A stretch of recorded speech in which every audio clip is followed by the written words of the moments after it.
The Last Christmas at Thornwood. I am 72 years old, and I have outlived my own welcome.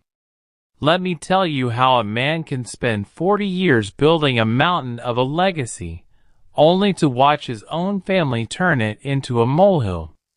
I'm talking about the kind of betrayal that doesn't hit you like a fist, but like a slow leak in a dam.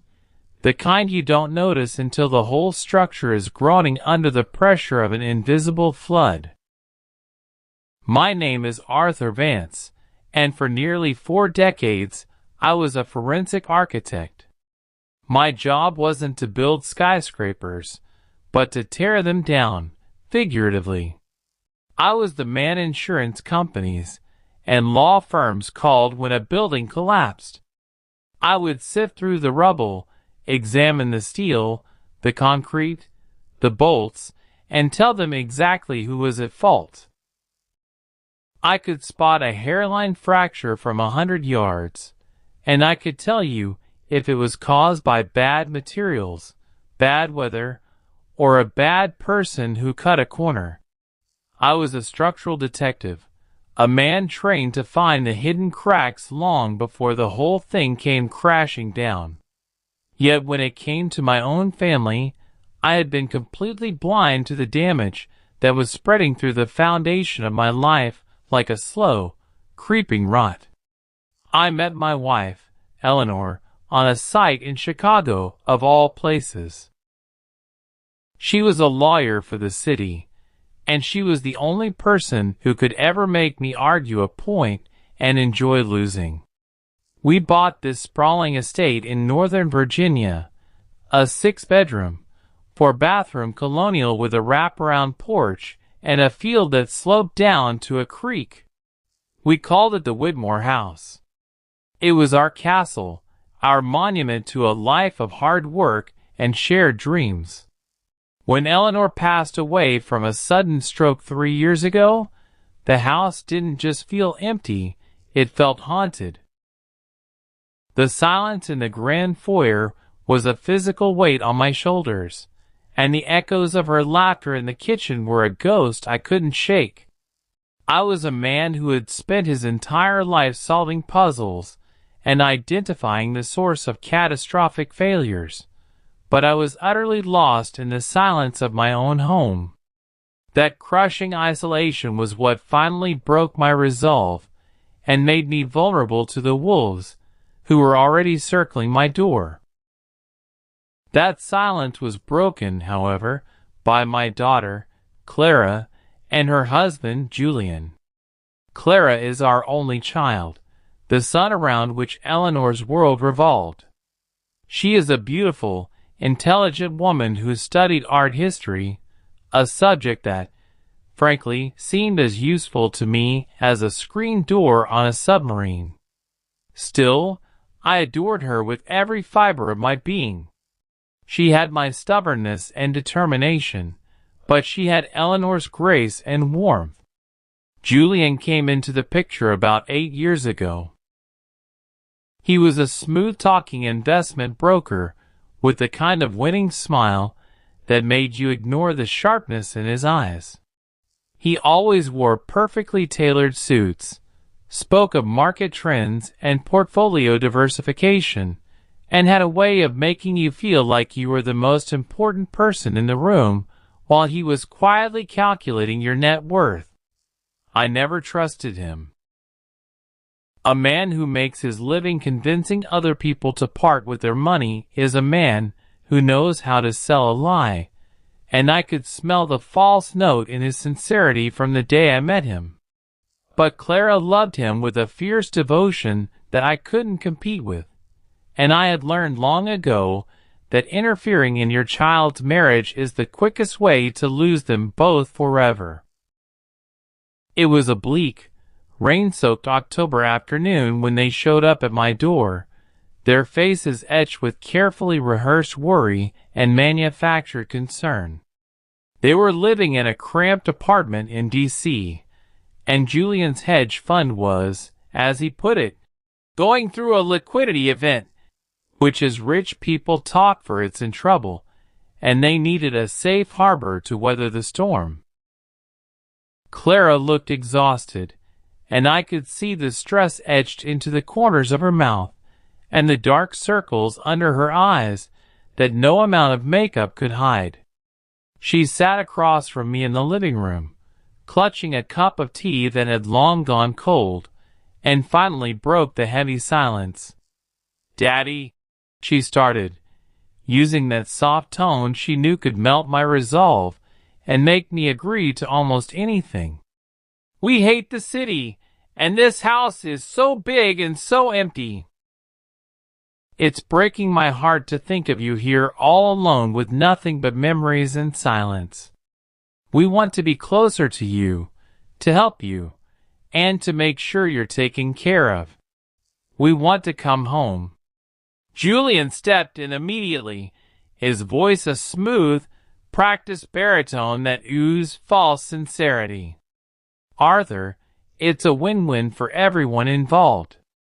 We can take over the property taxes and utilities and keep the place in tip-top shape. We can handle all the maintenance that's getting too difficult for you, and you can have a full house again with family around you every single day. And honestly, Clara's been worried sick about you, and I don't think either of us could live with ourselves if something happened to you while you were all alone out here." It was the Trojan horse, presented on a silver platter wrapped in the velvet of familial love. And I, the great structural detective, the man who could find the fatal flaw in any blueprint, and had testified in court against some of the most unscrupulous developers in the country, I was the fool who pulled it through the gates with my own 2 hands. I just wanted my daughter back. I wanted to hear footsteps in the hallway and smell coffee brewing in the morning. I wanted to pretend that the silence wasn't all-consuming and that the emptiness of the Widmore house could be filled with laughter and life again. "They can stay in the East Wing," I told my lawyer, a man named Franklin, who had been my friend for 30 years, the very next day. "It will be nice to have the company, and I suppose it is time I stopped rattling around this old place by myself." I was so desperate for a connection, so hungry for the illusion of a whole family, that I ignored every single warning sign that was screaming at me from the depths of my trained instincts. The invasion was not a war. It was a creeping, insidious mold that spread through the walls of my life until the rot was everywhere. It started with the small things, the tiny compromises I agreed to for the sake of peace and to avoid conflict with the daughter I loved. A painting I had treasured since the Nixon administration was moved to the basement to make room for a more modern aesthetic that Julian insisted was necessary for his image. My exercise bike in the garage was pushed aside to make room for Julian's gleaming new BMW, a car that costs more than most people make in a year. The guest room I used for my model building, where I constructed meticulous replicas of famous structures like the Eiffel Tower and the Golden Gate Bridge, was converted into a quiet space for him to take business calls, and all my work was boxed up and shoved into the damp storage room under the stairs. "Dad, you never use it anyway," Clara said when I tried to protest, her voice tinged with that dismissive affection that cut deeper than any insult. "It's just a room full of models and dust, and Julian really needs a professional space to work. We're just trying to make things work for everyone." The first major fissure in my piece came with the library, the heart and soul of the Widmore house. The library is a magnificent, 2-story room with a rolling ladder, a massive stone fireplace, and floor-to-ceiling windows that overlook the sprawling back garden. It was my sanctuary, the one place in the world where I felt completely at peace. It held my entire collection of architectural textbooks, first editions from the 1920s that were worth more than most cars, and every single case file I had ever solved, meticulously organized and cataloged. It was the archive of my entire life's work and the museum of my greatest achievements. I came home from a routine doctor's appointment one Tuesday afternoon to find the heavy oak doors of the library propped open, and a team of movers methodically dismantling my life. My solid mahogany desk had been shoved unceremoniously into the far corner, its surface covered in scratches from the rough handling. In its place stood a sleek, sterile glass table equipped with dual monitors and a tangle of black cables that looked like a nest of vipers. My heart hammered in my chest as I stepped into the room, my breath catching in my throat at the sheer audacity of what I was witnessing. Stacked haphazardly against the wall were a dozen cheap cardboard boxes, and sticking out of the top of one crushed box was the delicate glass plaque I had received for designing the structural integrity system for the new downtown courthouse, a building that had withstood a Category 5 hurricane without a single crack. The plaque was chipped on the top corner, a deep gouge that felt like a physical wound to my soul. Julian was standing directly by the window, speaking loudly into his mobile phone and aggressively waving his hands with that fake, energetic charisma he always used for his business calls.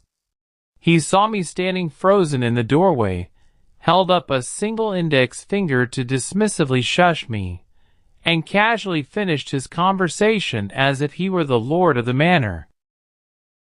When he finally hung up the phone, he turned to face me with a bright, entirely artificial smile that didn't reach his cold, calculating eyes. "Arthur, good, you are finally home," Julian said cheerfully, completely ignoring the absolute shock and fury written all over my face. "I hope you do not mind the sudden mess. My fund is entering a massive expansion phase, and I absolutely needed a proper dedicated headquarters that projects success and stability. The investors need to see a highly professional background when we do our video conferences, and this room has the perfect lighting."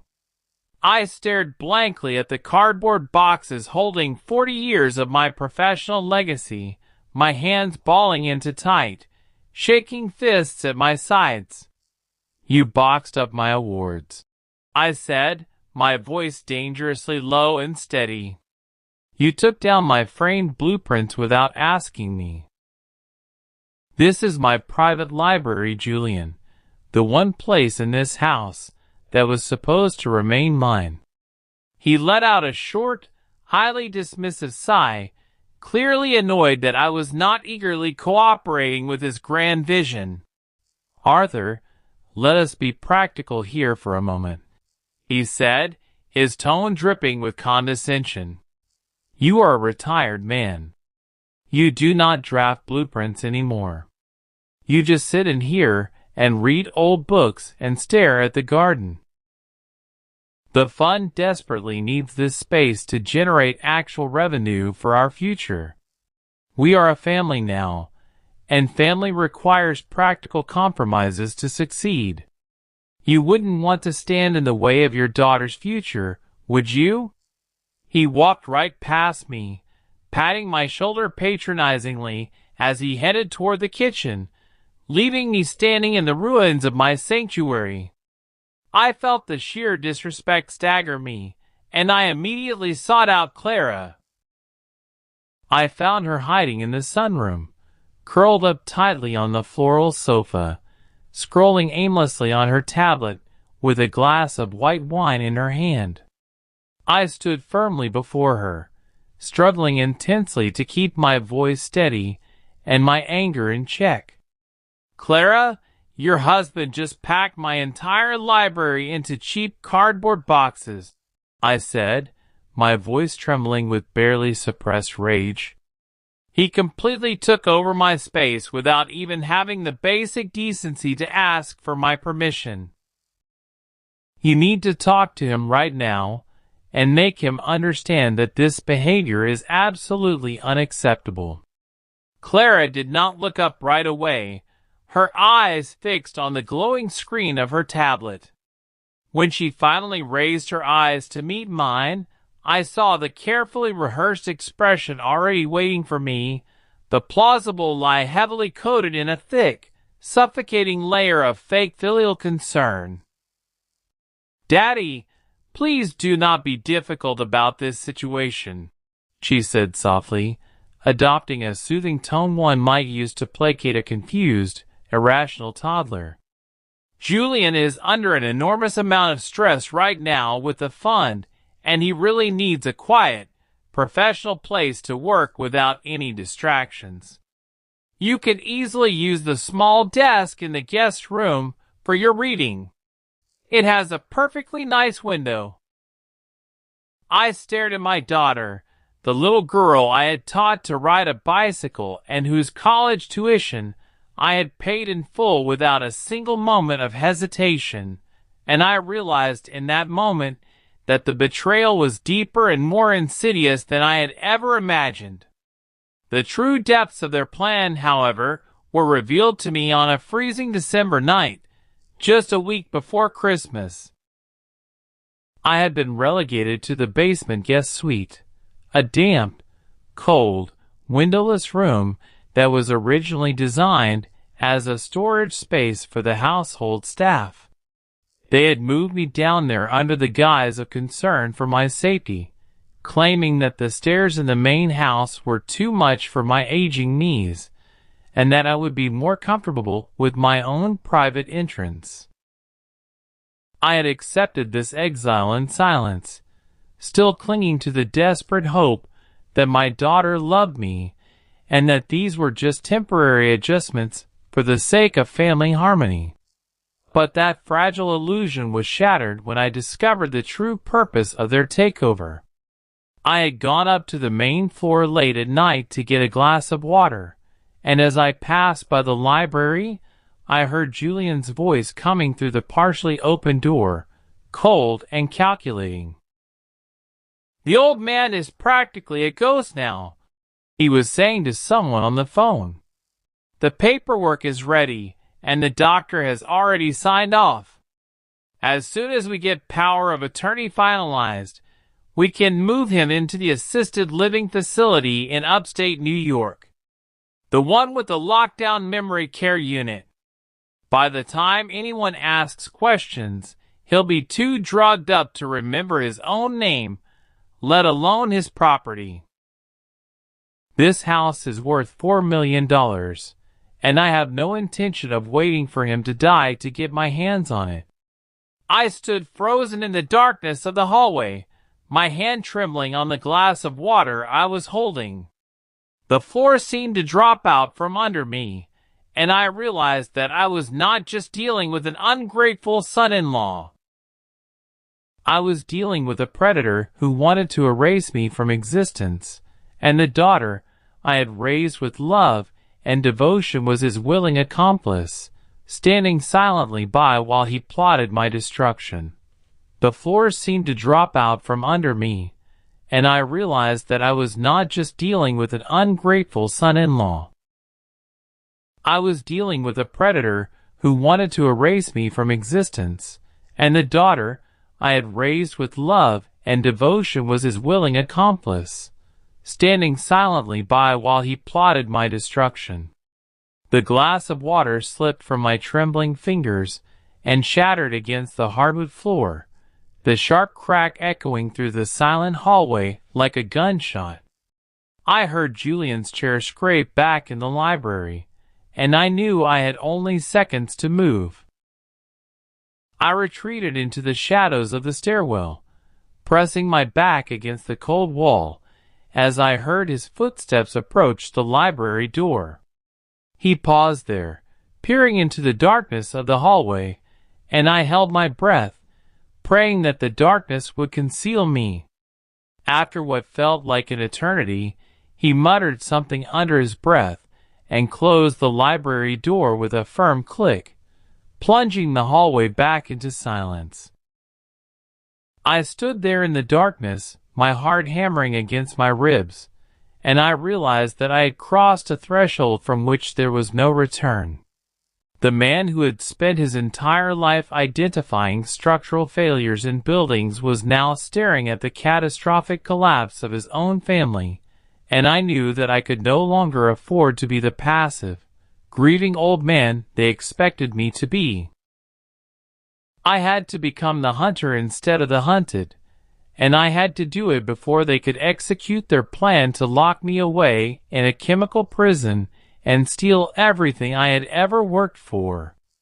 I spent the rest of that sleepless night sitting in the cold darkness of my basement prison, my mind racing through every possible scenario and every potential countermeasure. I was Arthur Vance, a man who had spent 40 years finding the fatal flaws in other people's designs, and I knew that I had to apply that same rigorous, analytical thinking to my own situation. I had to find the cracks in their plan, the weak points that I could exploit to bring their entire conspiracy crashing down around them. I pulled out my old leather notebook, the one I had used to document every major case I had ever worked on, and I began to write, listing every piece of information I had gathered over the past several months. I documented the forged documents I had discovered in Julian's study, the conversations I had overheard, the subtle changes in Clara's behavior, and the mounting evidence of their systematic takeover of my life.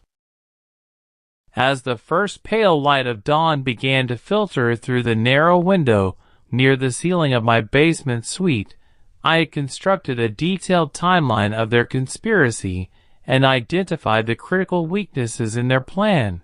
The first weakness was Julian's arrogance, the belief that he was so much smarter than everyone else that he didn't need to cover his tracks. The second weakness was Clara's conscience, the small voice of guilt that I could still hear in her voice when she spoke to me, the tiny shred of the daughter I had raised that still lingered beneath the surface of her betrayal. And the third weakness was the most important of all, the forged medical documents that Julian had bragged about, the false diagnosis of dementia that they planned to use to strip me of my legal rights. I knew that I had to gather evidence, incontrovertible proof of their conspiracy that would hold up in a court of law. I had to document their every move, record their conversations, and build a case that was so airtight that even the most expensive lawyer's money could buy wouldn't be able to tear it apart. I reached out to an old contact, a man named Marcus Webb, who had been a federal investigator before retiring to run a private security firm. Marcus was a quiet, unassuming man with eyes that missed nothing, and he had helped me on several cases over the years when I needed to dig into the backgrounds of corrupt developers and unethical contractors. I called him from the burner phone I had secretly purchased, and I told him everything, laying out the details of Julian's plan and the evidence I had already gathered.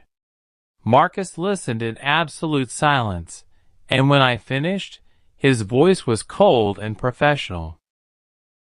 "This is a classic case of elder financial abuse with elements of conspiracy to commit fraud and kidnapping," he said. "You need physical evidence, recordings, documents, and you need it fast. I'll send one of my best people out to you within the next 48 hours.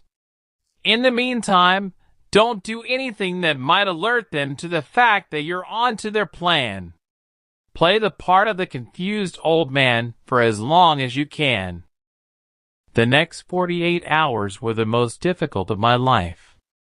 I had to smile at Julian when he spoke to me with that patronizing condescension, had to nod along when Clara told me that they were just trying to do what was best for me, had to pretend that I was accepting my fate as a fading relic of a past life.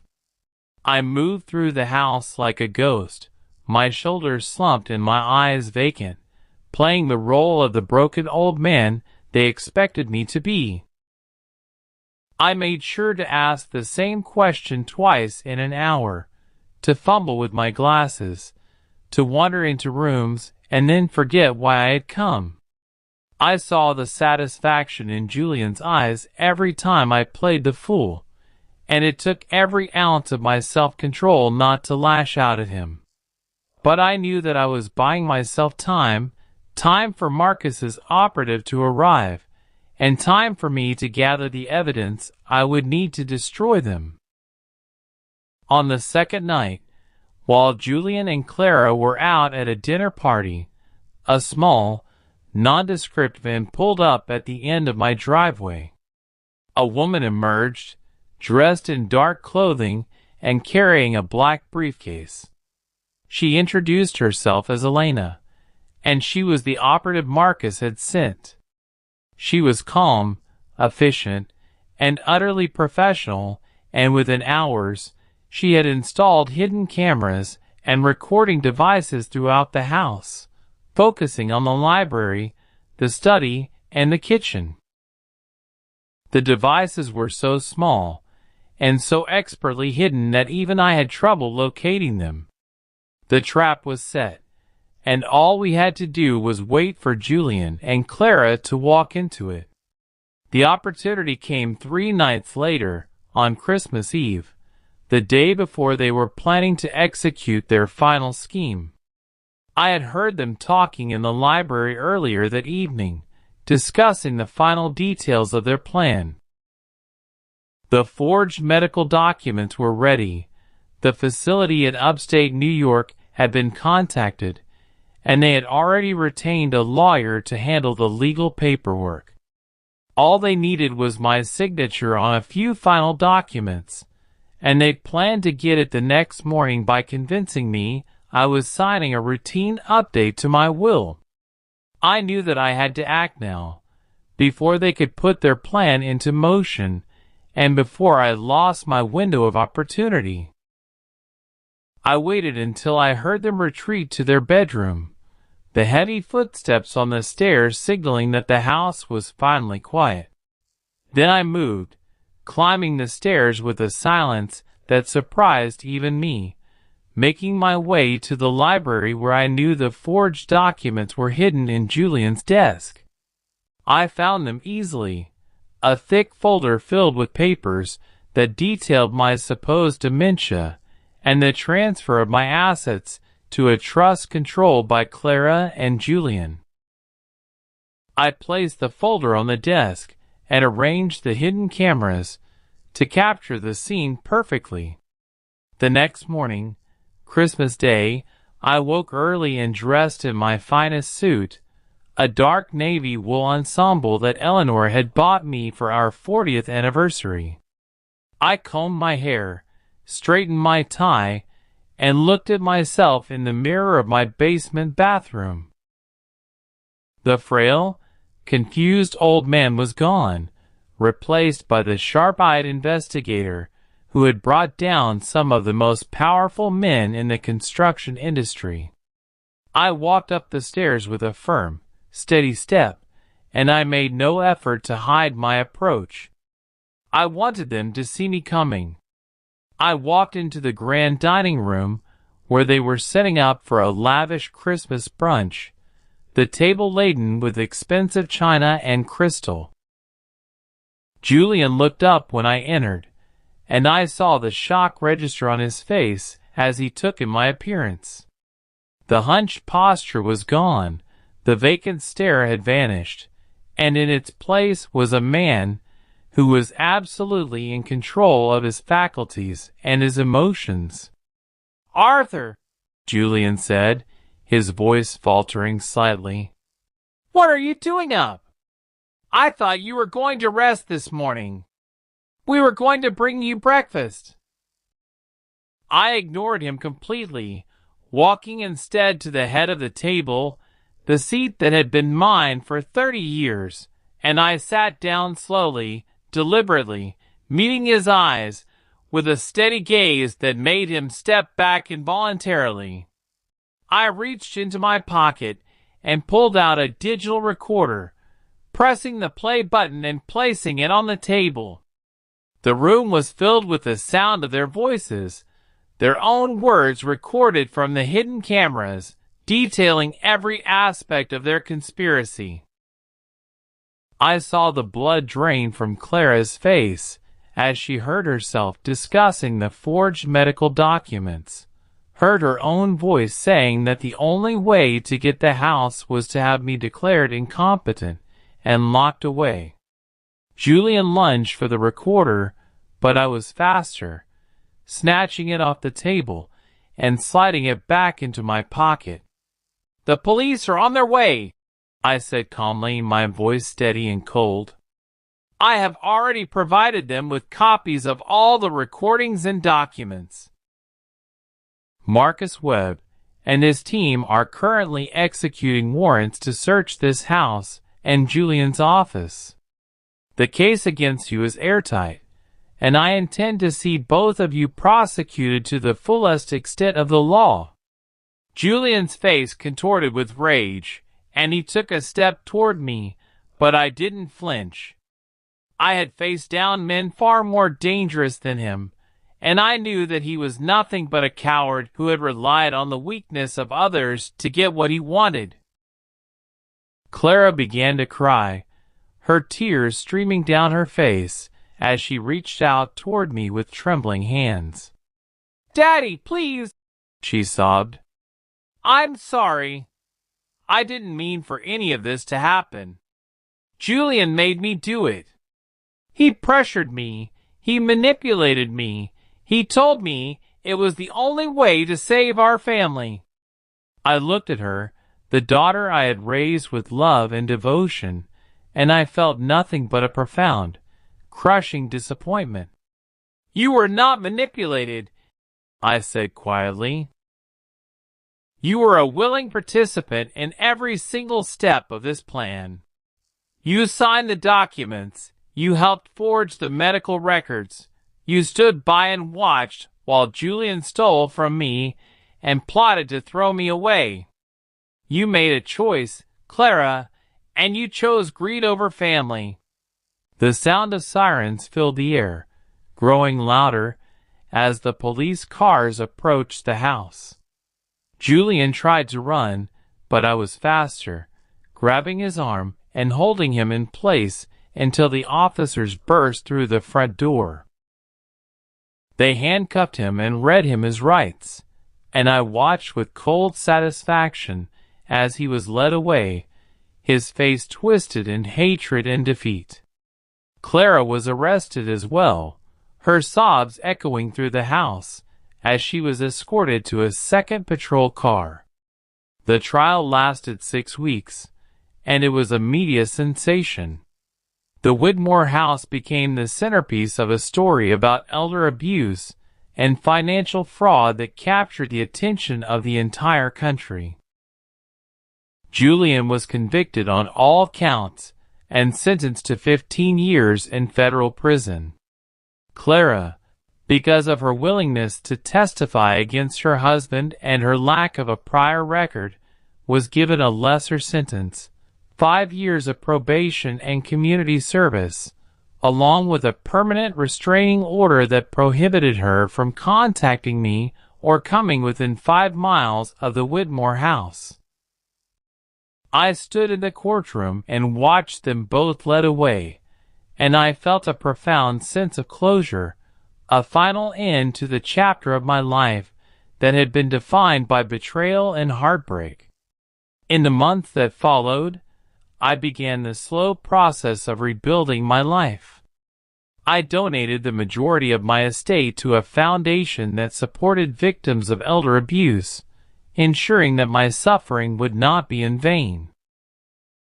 I sold the Whitmore house to a young family who loved it as much as Eleanor and I once had, and I moved into a smaller, more manageable home in the countryside. I spent my days reading, writing, and reflecting on the lessons I had learned. I realized that blood ties do not give anyone the right to abuse your trust, and that true love requires respect, not blind obedience. I had survived a betrayal that would have broken a lesser man, and I had emerged stronger, wiser, and more determined than ever to live my remaining years on my own terms. The storm had finally passed, and I was at peace. If this story resonated with you, please hit the like button and subscribe to the channel. Share your thoughts in the comments below. Have you ever faced a deep betrayal from those you trusted the most? Let me know where you are watching from. Thank you for listening, and I will see you in the next story.